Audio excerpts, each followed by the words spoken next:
আজ সকাল সকাল বেরিয়ে পড়েছিলাম নবদ্বীপ ধামের উদ্দেশ্যে। আর চারিপাশে ভীষণ কুয়াশা ছিল, বাট ভালোই লাগলো গিয়ে। তো ওখানে নবদ্বীপ ধামে নেমে টোটো করে গিয়ে আমরা চলে গেছিলাম লঞ্চ ঘাটে। সেখান থেকে নৌকো করে চলে গেলাম মায়াপুরের উদ্দেশ্যে। ওই দেখো দূরে মন্দির দেখতে পাওয়া যাচ্ছে। আমি এবং আমার 2 বান্ধবী গেছিলাম একসাথে। নিয়ে দেখো চারিপাশের জলটা দারুণই লাগছিল, আশেপাশে খুব মনোরম পরিবেশ। এগুলো দেখতে দেখতে ঠিক কখন আমরা ঠিক পৌঁছে গেলাম মন্দিরে বুঝতেই পারলাম না। তারপরে মন্দিরে পুজো দিয়েই আমরা একটুখানি ব্রেকফাস্ট সেরে নিলাম। ওখানে গোবিন্দপোলের রেস্টুরেন্ট যেটা আছে সেখানে খেয়েছিলাম। পনির কাবাব ছিল, সেগুলো খেলাম, দারুণ টেস্টি ছিল। তারপরে আমরা সেখান থেকে বেরিয়ে পড়লাম গোশালার উদ্দেশ্যে। আস্তে আস্তে গোশালা দেখো গেলাম।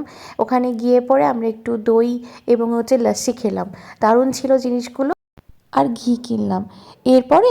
এরপরও আমরা অনেক কিছু করেছি, সেটা দেখতে হলে অপেক্ষা করতে হবে নেক্সট ব্লগের জন্য।